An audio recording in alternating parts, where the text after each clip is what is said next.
ನಮಸ್ಕಾರ ವೀಕ್ಷಕರೇ, ವಿ1 ನ್ಯೂಸ್ಗೆ ಸ್ವಾಗತ. ಇದು ಸುದ್ದಿ ಕಲಾಟಪಿ. ಧರ್ಮಸ್ಥಳದಲ್ಲಿ ಶವಗಳನ್ನು ಹೂತು ಹಾಕಿರುವ ಪ್ರಕರಣದ ಬಗ್ಗೆ ಬಿಜೆಪಿಗೆ ಈಗ ಏಕಾಏಕಿ ಆಸಕ್ತಿ ಬಂದಿದೆಯೋ ಅವರೇ ಹೇಳಬೇಕು ಎಂದು ಗೃಹ ಮಂತ್ರಿ ಡಾ ಜಿ ಪರಮೇಶ್ವರ್ ಹೇಳಿದ್ದಾರೆ. ಈ ಕುರಿತು ಬಿಜೆಪಿ ಪ್ರತಿಭಟನೆ ನಡೆಸಲು ಉದ್ದೇಶಿಸಿರುವ ಬಗ್ಗೆ ಕೇಳಲಾದ ಪ್ರಶ್ನೆಗೆ ಬಿಜೆಪಿಗೆ ಇದ್ದಕ್ಕಿದ್ದಂತೆ ಈಗೇಕೆ ಆಸಕ್ತಿ ಬಂತು ಎಂದರು. ನಾವು ನಿಷ್ಪಕ್ಷಪಾತವಾಗಿ ತನಿಖೆಗೆ ಎಂದೇ ಎಸ್ಐಟಿಯನ್ನು ರಚನೆ ಮಾಡಿದ್ದೇವೆ. ಪಾರದರ್ಶಕ ತನಿಖೆ ನಡೆಸಿದ್ದೇವೆ. ಪೊಲೀಸರು ತನಿಖೆ ಮಾಡಿ ವರದಿಯನ್ನ ನೀಡಲಿದ್ದಾರೆ. ಇದರಲ್ಲಿ ಸರ್ಕಾರದ ಪಾತ್ರವೇನೂ ಇಲ್ಲ ಎಂದರು.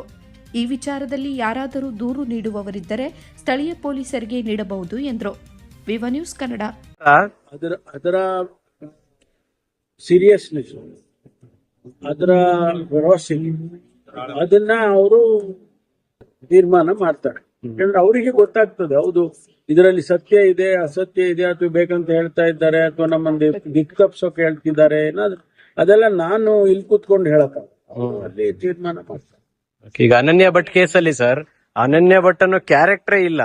ಮಗಳು ಕಳೆದೋಗಿದ್ದಾಳೆ, MBBS ಓದಕ್ ಬಂದಿದ್ಲು, ಇಲ್ಲಿ ಬಂದು ಕಳೆದೋಗಿ ಆಕೆದ ಒಂದು ಎವಿಡೆನ್ಸ್ ಇಲ್ಲ, ಒಂದು ಫೋಟೋ ಇಲ್ಲ, ಎಂತದ್ದು ಇಲ್ಲದೆ ಬಂದು ಈ ತರ ಸುಳ್ಳು ದೂರುಗಳು ಕೊಟ್ಕೊಂಡು ಪೊಲೀಸರು ಕೂಡ ನಾನಾಗ್ಲಿ ಸಿದ್ದರಾಮಯ್ಯನವರು ಮುಖ್ಯಮಂತ್ರಿಗಳಾಗ್ಲಿ ತೀರ್ಮಾನ ಮಾಡಕ್ ಆಗಲ್ವಲ್ಲ. ಅವರೇ SIT-ನವರೇ. ಈಗ ಹೆಂಗ್ ಗೊತ್ತಾಯ್ತು ಆ ವಿಚಾರ? ಹೆಂಗ್ ಗೊತ್ತಾಯ್ತು? ಈಗ ನೀವ್ ಹೇಳ್ದಂಗೆ ನನಗೆ ಪಟ್ಟಕು ಅವ್ರ ವಿದ್ಯಾರ್ಥಿನೇ ಅಲ್ಲ, ಅವ್ರ ಮದ್ವೆನೇ ಆಗಿಲ್ಲ, ಅವ್ರ ಮಕ್ಳೇ ಆಗಿಲ್ಲ, ಆ ತರದ್ದೆಲ್ಲ ಈಗ ಹೇಳ್ತಾ ಇದ್ದಾರಲ್ವಾ. ಅದ್ ಹೆಂಗ್ ಗೊತ್ತಾಯ್ತು? ಅಲ್ಲಿ ಸ್ಥಳೀಯವಾಗಿ ಗೊತ್ತಾಗಿದ್ದಕ್ಕೆ ತಾನೇ ಇಲ್ಲಿ ತನಕ ಸುದ್ದಿ ಬಂದಿರ. ನಾನು ಇಲ್ಲಿಂದ ವಿಧಾನಸೌಧದಲ್ಲಿ ಕೂತ್ಕೊಂಡು ಹೇಳಕ್ಕಾಗುತ್ತ? ಕುಡಿ ಅಂತ ಇವತ್ತು ಮತ್ತೆ ವಿಧಾನಸಭೆ ಅವ್ರು ಹೇಳಿದ್ದಾರೆ. ನಾವು ಅದನ್ನು ಗಮನದಲ್ಲಿ ಇಟ್ಕೊಳ್ತೇವೆ. ಅದನ್ನ ಅಂತಿಮಗೊಳಿಸ್ತಕ್ಕಂಥದ್ದು ಅಥವಾ ಮುಂದಿನ ದಿನದಲ್ಲಿ ಏನ್ ಡೆವಲಪ್ಮೆಂಟ್ ಎಲ್ಲ ಆಗುತ್ತೆ ಅದನ್ನ ನೋಡ್ಕೊಂಡು ತೀರ್ಮಾನ ಮಾಡ್ತೀವಿ. ಯಾಕೆ ಅವರಿಗೆ ಯಾಕೆ ಇಷ್ಟು ಆಸಕ್ತಿ ಆಲ್ ಆಫ್ ಎ ಸಡನ್ ಬಂತು ಗೊತ್ತಿಲ್ಲ ನನಗೆ. ಈಗ ಮೊದಲು ಶುರುನಲ್ಲಿ ಯಾರು ಕೂಡ ಅದ್ರ ಬಗ್ಗೆ ಲಕ್ಷ್ಯ ಕೊಡ್ಲಿಲ್ಲ, ಆಯ್ತಾ. ಈಗ ಇದ್ದಕ್ಕಿದ್ದಾಗೆ ಅವರಿಗೆ ಒಂದು ರೀತಿಯಲ್ಲಿ ಆಸಕ್ತಿ ಬಂದಿದೆ. ಅದರಿಂದ ನಾವು ಅದನ್ನು ಗಮನದಲ್ಲಿ ಇಟ್ಕೊಳ್ತೀವಿ. ಅಲ್ಲ ಸರ್, ಆಸಕ್ತಿಗೆ ಕಾರಣ ಏನು ಸಿಕ್ಲಿಲ್ಲ, ಇಷ್ಟು ಹುಡುಕಲ್ಲ, ಸ್ವಲ್ಪ ಎಲ್ಲ ತಾಳ್ಮೆಯಿಂದ ನೋಡ್ತಿರ್ಬೋದಲ್ಲ ಅಂತ.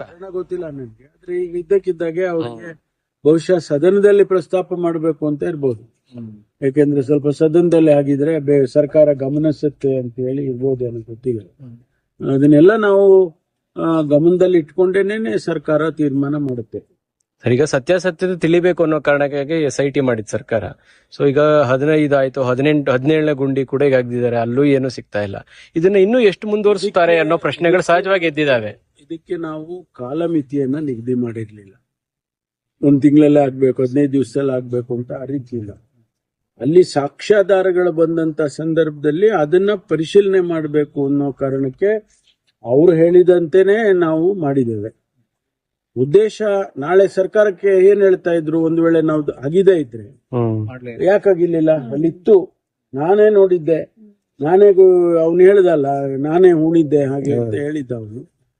ಆ ರೀತಿ ಮಾತುಗಳು ಸರ್ಕಾರದ ಮೇಲೆ ಆಪಾದನೆ ಬರ್ತಾ ಇತ್ತು. ಇವತ್ತು ಅಲ್ಲಿ ಇಲ್ಲ ಅಂತ ಹೇಳಿದಾಗ ಬೇರೆ ರೀತಿಯಲ್ಲಿ ಮಾತಾಡ್ತಾರೆ. ಆದ್ರೆ ಕೊನೆಯದಾಗಿ ವರದಿ ಬಂದ ಮೇಲೆ ಇದ್ರ ಬಗ್ಗೆ ಹೆಚ್ಚು ಮಾತನಾಡಿದ್ರೆ ಒಳ್ಳೇದು. ಅಲ್ಲ, ಈ ಉತ್ಖನನ ಪ್ರಕ್ರಿಯೆ ನಿಲ್ಸಲ್ವಾ ಅಥವಾ ಇನ್ನು ಎಷ್ಟು ಮಾಡ್ತಾರೆ ಅನ್ನೋ ಪ್ರಶ್ನೆ ಇದೆ ಸರ್. ಅದಕ್ಕೆ ಉತ್ತರ ಏನು ಅಂತ? ಇಟ್ಸ್ ನಾಟ್ ನೆವರ್ ಎಂಡಿಂಗ್ ಆಗೋದಿಲ್ಲ. ಎಲ್ಲರೂ ಒಂದು ಎಂಡ್ ಆಗುತ್ತೆ. ಅದನ್ನ ತೀರ್ಮಾನ ಅವ್ರಿಗೆ ಬಿಡ್ತೀವಿ. ಯಾರಿಗೆ? SIT ಚೀಫ್ಗೆ ಬಿಡ್ತೀವಿ. ಯಾಕೆಂದ್ರೆ ಅವರಿಗೆ ಅವನನ್ನ ಹ್ಯಾಂಡಲ್ ಮಾಡ್ತಾ ಇರೋರು ಯಾರು? SIT ಅವ್ರು ಮಾಡ್ತೀವಿ. ಅವ್ರ ತೀರ್ಮಾನ ತಗೋಬೇಕೆ. ನಾನು ಎಲ್ಲಿಂದ ಕೂತ್ಕೊಂಡು ಆ ಮನುಷ್ಯನ ನೋಡ್ಲಿಲ್ಲ, ಮಾತಾಡ್ಲಿಲ್ಲ, ಅವ್ನು ಯಾರಂತ ಗೊತ್ತಿಲ್ಲ, ಅವ್ನು ಏನ್ ಹೇಳ್ತಿದ್ದಾನೆ ಅಂತ ನಮ್ಗೆ ಗೊತ್ತಿಲ್ಲ, ಅದೆಲ್ಲ SIT-ನವ್ರಿಗೆ ಗೊತ್ತಿದೆ. ಅವ್ರು ತೀರ್ಮಾನ ಮಾಡ್ತಾರೆ. ಅವ್ರಿಗೆ ಸಪೋಸ್ ಇವ್ನು ಹೇಳೋದೆಲ್ಲ ಡೌಟ್ ಅಂತಂದ್ರೆ ಅವ್ರು ಅಲ್ಲಿಗೆ ನಿಲ್ಲಿಸ್ತಾರೆ. ಮುಂದೆ ಅವರು SIT ಹೋಗ್ತಾರೆ. ಸರ್, SIT ತನಿಖೆ ಖರ್ಚಾಗ್ತಾರೋ ಹಣದ್ದು ಕೂಡ ಸಭೆಯಲ್ಲಿ ಪ್ರಸ್ತಾಪ ಆಗಿದೆ ಸರ್. ಅವ್ರು ಹೇಳ್ತಾರೆ. ಈಗ ಯಾವ್ದೋ ಒಂದು ಕೇಸಲ್ಲಿ ಹೋಗಿ ಗುಜರಾತ್ ಅಲ್ಲೋ, ಬೊಂಬೈನಲ್ಲೋ, ಡೆಲ್ಲಿಯಲ್ಲೋ ಹಿಡ್ಕೊಂಡು ಬರ್ತಾರಪ್ಪ, ಹಣ ಖರ್ಚಾಗ್ತದೆ, ಅದಕ್ಕೆ ನೀವು ಲೆಕ್ಕ ಇಟ್ಕೊಂಡ್ರೆ ಹಾಗಾದ್ರೆ ಆ ಕೇಸ ಮಾಡಬೇಕು. ಅದೆಲ್ಲ ಹೇಳಕ್ಕಾಗಲ್ಲ.